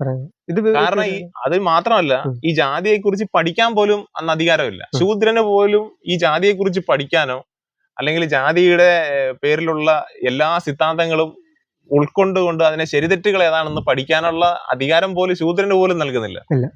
അപ്പൊ അങ്ങനെയൊക്കെ നോക്കിക്കഴിഞ്ഞാല് ഇവരിപ്പൊ കെട്ടിപ്പൊക്കിയിരിക്കുന്ന ഈ അധികാരങ്ങൾ മുഴുവൻ വെറും മണൽ കൂമ്പാരങ്ങൾ മാത്രമാണെന്നാണ് നമുക്ക് തോന്നുന്നത്. അത് തീർച്ചയായിട്ടും അങ്ങനെ തന്നെ. ഞാനിപ്പോ പറഞ്ഞു വന്നതില് ഈ രാജവംശ പരമ്പരയുടെ ഒരു കാര്യം തന്നെയാ ഞാൻ പറഞ്ഞു വന്നത്. അത് പൂർത്തീകരിച്ചില്ല. കാരണം നമ്മൾ വിഷയം മാറിപ്പോയി. ഈ രാജവംശ പരമ്പര പുലിയനാർ കോട്ട വരുന്നത് ഈ പറഞ്ഞല്ലേ 8-ാം നൂറ്റാണ്ടിന് ശേഷമുള്ള ഒരു വംശ പരമ്പരയിൽ നിന്നാണ്. പക്ഷെ അതിനു മുന്നേ BC കാലം തൊട്ട് തന്നെ അല്ലെങ്കിൽ AD കാലം, AD അവസാന 8-9 അതിനുശേഷമുള്ളതാ ഈ രാജവംശ പരമ്പര. പുലിയനാർ കോട്ടയുടെ രാജവംശ പരമ്പര അവിടെ തൊട്ടാ. പക്ഷെ അതിനു മുന്നേ ഇവിടെ പുലിയർ എന്ന കമ്മ്യൂണിറ്റിയെ ഈ സംഘകാല കൃതികളിലെങ്ങും പ്രതിപാദിക്കപ്പെടുന്നില്ല അങ്ങനെ സമൂഹത്തെ. പക്ഷെ അവിടെ പ്രതിപാദിക്കപ്പെടുന്ന സമൂഹങ്ങൾ ഉണ്ട്. പ്രധാനമായിട്ട് 2 ഇതാ എടുത്തു പറയുന്നത്. വേടർ എന്ന് പറയുന്ന ഒരു വിഭാഗത്തെ തിണവാസികളായിട്ടാണ് അവിടെ കാണുന്നത്. 5 തിണ എന്നുള്ള രീതിയിൽ. രണ്ടെന്ന് പറയുന്ന കുറവർ കമ്മ്യൂണിറ്റിയാണ്. ഉം, ഉം, ഈ 2 കമ്മ്യൂണിറ്റി പ്രധാനമായിട്ട് ഗ്രന്ഥങ്ങളിൽ കാണപ്പെടുന്നുണ്ട്. അത് ഓരോ തിണവാസികളായിട്ട് അവർ ആരാധിച്ച ദൈവങ്ങളെയും കൃത്യമായിട്ട് പറയുന്നുണ്ട്. സംഘം കൃതികളെ അടിസ്ഥാനപ്പെടുത്തി പറയുകയാണെങ്കിൽ അന്നത്തെ തിണവാസികളുണ്ട്. പ്രധാനമായിട്ട് ഓരോ ഗോത്രങ്ങളിലാണ് അന്നത്തെ തിണവാസികൾ എന്ന് പറയുന്നത്. 2 ഗോത്രങ്ങളെ പ്രധാനമായിട്ട് പ്രതിപാദിക്കപ്പെടുന്നുണ്ട്. ഒന്ന് പറയുന്നത് വെച്ച് കഴിഞ്ഞാൽ കുറവർ ഗോത്രം, 2 വേടർ ഗോത്രം. ഈ 2 ഗോത്രങ്ങൾക്കാണ് ഏറ്റവും കൂടുതൽ കാവുകള് കാണപ്പെടുന്നത്. പ്രധാനമായിട്ടും കൊല്ലം, തിരുവനന്തപുരം മേഖലയിലാണ് ഈ കുറവർ എന്ന് പറയുന്ന ഒരു വിഭാഗത്തെ കൂടുതൽ കാണപ്പെടുന്നത്. പക്ഷേ വടക്കൻ മേഖലയിലേക്ക് പോകുമ്പോഴത്തേക്ക് ഈ 2 വിഭാഗങ്ങളെയും കാണപ്പെടുന്നില്ല. പകരം വേറെ ജാതി നാമങ്ങളിൽ അറിയപ്പെടുന്നുണ്ട്, അല്ലെങ്കിൽ ഗോത്രനാമങ്ങളിൽ അറിയപ്പെടുന്നുണ്ട്. പക്ഷെ തെക്കൻ കേരളം എന്ന് പറയുമ്പോഴത്തേക്ക് പ്രധാനമായിട്ട് ഈ 2 സമൂഹം, ഈ സംഘകാല കൃതികളിൽ പ്രതിപാദിക്കപ്പെടുന്ന 2 സമൂഹത്തെ ഒരുപോലെ കാണപ്പെടുന്നുള്ളതാണ്. അന്നേരം ഇവർക്ക് വലിയൊരു വംശീയ പാരമ്പര്യം സംഘം കൃതികളിൽ തന്നെ ഉണ്ട്. അതിനെ അടിസ്ഥാനപ്പെടുത്തിയ ഇനിയിപ്പോൾ ഞാൻ പറയുന്നത്, അതായത് ഈ വേടർ ഗോത്രത്തിലെ അന്നത്തെ സംഘകാല കൃതി, അതായത് BC കാലം തൊട്ട് AD 8-ാം നൂറ്റാണ്ട് വരെയുള്ള ഭരണ സംവിധാനത്തിലുള്ള ഇത് വെച്ചാ പറയുന്നത്. സംഘകാല കൃതികളെ അടിസ്ഥാനപ്പെടുത്തിയുള്ള ആൾക്കാരെ കുറിച്ചാണ്. അതിൽ പ്രധാനപ്പെട്ട ആയ്വേൽ പാരി എന്ന് പറയുന്ന ഒരു രാജാവ്. അദ്ദേഹം ആയി വംശത്തിന്റെ ആദ്യത്തെപ്പെട്ട ഒരാളാണ്. അദ്ദേഹത്തിൽ നിന്നാണ് ഈ വേണാടർ വേടർ ഗോത്രത്തിലെ ഇല്ലമാണ് വേണാടർ എന്ന് പറയുന്നത്. അന്നേരം ഈ ആയിവേൽ പാരി എന്ന് പറയുന്ന ആളിൽ നിന്നാണ് ഈ വേണാടർ എന്ന് പറയുന്ന വിഭാഗം ഉണ്ടാവുകയും ആ ഇല്ലത്തിലുള്ളത് ഇന്നും ആയിവേൽ പാരിയുടെ കല്ല് പാരിപ്പള്ളിയിലാണ് സ്ഥിതി ചെയ്യുന്നത്. അത് ചരിത്രപരമായ രീതിയിൽ ഇവിടുത്തെ ഹിസ്റ്റോറിയന്മാര് ഇതെല്ലാം വേറെ തരത്തിലാണ് കൊണ്ടുപോകുന്നത്. പക്ഷെ ഇങ്ങനൊരു രീതി ആ വംശ പരമ്പരയും ആ കല്ലും ഇന്നും നിലവിൽ ഉള്ളതാ. അതിൽ പിന്നെ രണ്ടെന്ന് വെച്ചാൽ ആയി അണ്ടിരൻ എന്ന് പറയുന്നത്, ഈ ആയി രാജവംശത്തിന്റെ ആദ്യത്തെ രാജാവ് എന്നുള്ളത് ചരിത്രകാരന്മാർ പൊതുവെ പറയുന്നത് ആയി അണ്ടിരനെ സൂചിപ്പിക്കുന്നത്. അന്നേരം ഈ ആയി അണ്ടിരന്റെ ഒരു പടയാളി വർഗമുണ്ട്, അവരെ അണ്ടു പടയർ എന്ന് പറഞ്ഞത്. അതായത് അണ്ടിരന്റെ പടയാളികൾ എന്ന രീതിയിലാണ് അണ്ടൂർ പടയർ എന്ന് പറയുന്നത്. അതൊരു ഇല്ലക്കാരാ, വേടർ ഗോത്രത്തിൽ തന്നെയുള്ള ഒരു ഇല്ലക്കാരാണ് അണ്ടൂർ പടയർ എന്ന് പറയുന്നത്. പിന്നെ ആയി വെളിയൻ വെൺമാൾ എന്ന് പറയുന്ന ഒരാളെ സംഘകാല കൃതികൾ പറയുന്നുണ്ട്. ഈ വെളിയൻ എന്ന് പറയുന്നത് നമ്മുടെ വെളിയം. ഈ വെളിയൻ രാജാവിൽ നിന്നാണ് വെളിയം എന്നൊരു നാമം ഉണ്ടാവുന്നതും വെളിനെല്ലൂരിൽ ഇതൊക്കെ ഉണ്ടാകുന്നത് ഈ രാജാവിന്റെ നാമത്തിൽ നിന്നാണ്. അങ്ങനെ ഇദ്ദേഹത്തിന്റെ ഒരു കല്ലാണ് വെളിയം ക്ഷേത്രത്തിൽ ഉള്ളത്. അതായത് ഈ നടുകല്ല് എന്ന് ഞാൻ പറയുന്ന നേരത്തെ ഈ കല്ലാരാധകളെ വേടർ ഗോത്രമാണ് പ്രധാനമായിട്ട് അനുഷ്ഠിച്ച് വരുന്നത്. അതുപോലെ ഏറ്റവും 7 വള്ളലുകൾ പറയുന്ന സംഘകാലത്ത് പ്രശസ്തരായ 7 രാജാക്കന്മാരുണ്ട്. ഇതിലെ ഒരാൾ എന്ന് പറയുന്നത് ആദൻ ഓരി എന്ന് പറയുന്ന, അഥവാ വൾവിൽ ഓരി എന്ന് പറയുന്ന ഒരു വേടരാജാവാണ് ഈ പ്രശസ്തനായ ഒരു രാജാവ് എന്ന് പറയുന്നത്. അത് 7 രാജാക്കന്മാരിൽ അതിനകത്ത് കുറവരുണ്ട് വേടരുണ്ട് പ്രധാനമായിട്ട് രീതിയിലുള്ളതിൽ. പിന്നെ അടുത്ത് പറയുന്ന ഒരാളാണ് കണ്ടീരിക്കോ പെരുന്നള്ളി സംഘകാല കൃതികളിൽ. അന്നേരം ഇദ്ദേഹം വലിയൊരു മലനാഥനായിട്ടാണ് ഇതിനകത്ത് പറയുന്നത്, കണ്ടീരിക്കോ പെരുന്നള്ളിയെ കുറിച്ച് പറയുന്നത്. പിന്നീട് എന്ന് വെച്ചാൽ നാലേ കിഴവൻ നാഗൻ എന്ന് പറയുന്ന ഒരു ഗോത്ര വേട രാജാവ് അതിനകത്ത് പറയുന്നുണ്ട്. പിന്നെ പേരോട് കൂടി ഒരൊറ്റ ആളാരാ പ്രതിപാദിക്കുന്നത്, അത് കുടിയ നെടുവേട്ടുവൻ എന്ന് പറയുന്ന ഒരു ആളാ. അതായത് വേട്ടുവൻ എന്ന് പറയുന്ന ഒരു ഗോത്രനാമം അതിനകത്ത് ചേർക്കുന്നുണ്ട് ഈ രാജാവിന്റെ പേരിൽ. പിന്നെ മൂവൻ എന്ന് പറയുന്നത്, ഈ മൂവൻ എന്ന് പറയുന്ന ആള് ആലപ്പുഴ ജില്ലയിലാണ് പ്രധാനമായിട്ട് ഭരണം നടത്തി. ഈ വേട്ടുവൻ എന്ന് പറയുന്നത് വേറൊരു ഗോത്രമാണോ? വേടരെ തന്നെ പറയുന്ന വേറൊരു വാക്കാണ് വേട്ടുവൻ. പക്ഷെ ഒരു ഗോത്രമാണ്. ഒരു ഗോത്രത്തെ 2 പേരിൽ ഒക്കെ അറിയപ്പെടുന്നുണ്ട്, 2 പല പേരിൽ അറിയപ്പെടുന്നുണ്ട്. ഇത് ഞാൻ പറഞ്ഞു വെച്ച് കഴിഞ്ഞാൽ ഇത് ചേർത്തിട്ടുള്ളത് ഒരേ ഒരു ഗോത്ര രാജാവുള്ള, അത് കുടിയ നെടുവേട്ടുവന. പിന്നെ മൂവൻ എന്ന് പറയുന്നത് വെച്ച് കഴിഞ്ഞാൽ ഈ മൂവൻ ഈ നമ്മുടെ ഗോത്രത്തിന് വേറൊരു പ്രത്യേകത ഉണ്ട്. അതായത് ഈ പല്ല് ഈ പല്ല് രാഗം, അതായത് മൂർച്ച കൂട്ടി ഇതുപോലെ മൊനയാക്കി വെക്കുന്ന ഒരു സിസ്റ്റം നമുക്കുണ്ടായിരുന്നു. ഇതിന് പല്ല് രാഗം ഒരു സമ്പ്രദായമാണ്. ഇത് ചീങ്കണ്ണി വേടർ എന്ന് പറയുന്ന ഒരു പ്രത്യേക ഒരു ഉപവിഭാഗമുണ്ട്. ഇവർക്കിടയിലാണ് പ്രധാനമായിട്ട് ഇത് അനുഷ്ഠിച്ചിരുന്നത്. അതിലെ ഒരു നേതാവായിരുന്നു അല്ലെങ്കിൽ തലവനായിരുന്നു മൂവൻ എന്ന് പറഞ്ഞ വേടഗോത്ര രാജാവ്. ഇനി പിന്നെ വയനാട് ജില്ല ഭരിച്ച അരിപ്പൻ വേടൻ എന്ന് പറയുന്നത്, ഇന്നും അരിപ്പൻ വേടന്റെ അതായിട്ടുള്ള അവശിഷ്ടങ്ങൾ ഇന്നുണ്ട്. പല ജൈന മതത്തിന്റെയും ബുദ്ധമതത്തിന്റെയും ക്ഷേത്ര നിർമ്മിതി നടത്തുന്നത് ഈ അരിപ്പനും വേടൻ എന്ന് പറഞ്ഞ ഒരാളും. ഇത് കൃത്യമായിട്ട് OK ജോണി വയനാട് രേഖകൾ എന്ന പുസ്തകത്തിൽ പ്രതിപാദിക്കപ്പെടുന്നുണ്ട്. അതിൽ പല കാര്യങ്ങളും അങ്ങനെ ഇരവി എന്ന രാജകുമാരി പലതും വിറ്റ് തന്നെ ക്ഷേത്ര നിർമ്മിതി നടത്തിയിട്ടുള്ള ചരിത്രങ്ങൾ നിലവിലുണ്ട്. പിന്നെ അടുത്തത് വെച്ചാൽ പത്തനംതിട്ട ജില്ലയിൽ ഭരിച്ച ഉദയൻ തിരുമല നായ്ക്കർ എന്ന് പറയുന്ന ഒരു വേടരാജാവ്. ഈ വേടരാജാവിനെ കൊന്നതിന് ശേഷമാണ് ശബരിമല പിടിച്ചടക്കുന്നത്. ഇത് ഇവിടുത്തെ ചരിത്രകാരന്മാരും പറയുന്നില്ല. ഈ ശബരിമല വിഷയം ഒരു മലയാള മഹാസഭയുടെ PK സജീവ് സാറ് രംഗത്ത് കൊണ്ടുവന്നപ്പോൾ പോലും അദ്ദേഹം ഈ ഉദയനെ ഒരു മറവ കൊള്ളക്കാരനായിട്ടാണ് ചിത്രീകരിക്കുന്നത്. അദ്ദേഹത്തിന്റെ പുസ്തകത്തിലും അങ്ങനെ തന്നെ പറയുന്നത്. പക്ഷേ ഈ PK സജീവ് സാർ പറയുന്നതിനോട് എനിക്ക് യോജിപ്പില്ല. കാരണം ഉദയൻ എന്ന് പറയുന്നത് മറവ കൊള്ളക്കാരനൊന്നുമല്ല. അത് ചോള ദേശത്തെ ആ സൈന്യാധിപനാണ് ഉദയൻ തിരുമല നായ്ക്കർ എന്നാണ് പൂർണ്ണമായിട്ട് നാമം. പക്ഷെ ഈ പേര് പോലും ആരും അങ്ങനെ പറയുന്നില്ല എന്നുള്ളതാ. അത് ഒരു വേടരാജാവാ. ഈ വേടരാജാവിനെ അത് പറയാം. ചരിത്രപരമായ തെളിവുകളും കിട്ടുന്ന പുസ്തകങ്ങളും ഉണ്ട്, അന്വേഷണങ്ങളും ഉണ്ട്, അങ്ങനെ ഇതെല്ലാം ഉണ്ട്. അടുത്തത് കണ്ണപ്പൻ നായനാർ. കണ്ണപ്പൻ നായനാർ ഇപ്പം പുതിയ സിനിമ മോഹൻലാൽ അഭിനയിക്കുന്ന ഒരു നല്ലൊരു സിനിമ വരുന്നുണ്ട്. അത് കൂടുതൽ പറയുന്നുണ്ട്. അതിന്റെ ചരിത്രം എന്താന്ന് എനിക്ക് അറിയത്തില്ല. ഏതാ സിനിമയിലെ ചരിത്രം എന്താ പറയുന്നത് എനിക്ക് അറിയത്തില്ല. പക്ഷെ അത് മോഹൻലാലിന്റെ സിനിമകള് വെച്ചിട്ട് നമുക്ക് വലിയ എന്താ പറയാ ആഗ്രഹങ്ങളൊന്നും വേണ്ട. അല്ല, ഞാൻ പറഞ്ഞാൽ ഇവിടുത്തെ സിനിമയൊന്നും ഞാൻ കാണാറില്ല. കാരണം ഇവിടെ ചരിത്രം തിരുത്തിക്കൊണ്ടുള്ള കഥകൾ പറയുന്ന പല ചരിത്രം പോലും അതിനകത്ത് കാണാൻ കഴിയത്തില്ല എന്നുള്ളതാ. അതില് ഒന്നാണ് കണ്ണപ്പൻ നായനാർ. പ്രശസ്തനായ ശൈവമത ഗുരുവാണ് വേടനായ കണ്ണപ്പൻ നായനാർ എന്ന് പറയുന്നത്. അദ്ദേഹം ഉടുപ്പൂർ ജനപദത്തിലെ ഒരു രാജാവ് കൂടിയാണ്. അദ്ദേഹത്തിന്റെ ശില്പം തിരുവനന്തപുരം ജില്ലയിലെ ഒരു ക്ഷേത്രത്തിലും ഉണ്ട്, കണ്ണപ്പൻ നായനാർ. അപ്പോഴേ ഈ അതുപോലെ തന്നെ ചന്ദ്രഗുപ്ത മൗര്യൻ.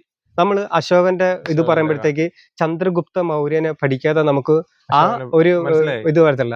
പക്ഷെ ഈ ചന്ദ്രഗുപ്ത മൗര്യൻ ഉണ്ടാകുന്നതും അത് കൊണ്ടുവരുന്നത് ചാണക്യൻ എന്ന് പറഞ്ഞ ഒരാളാണ്.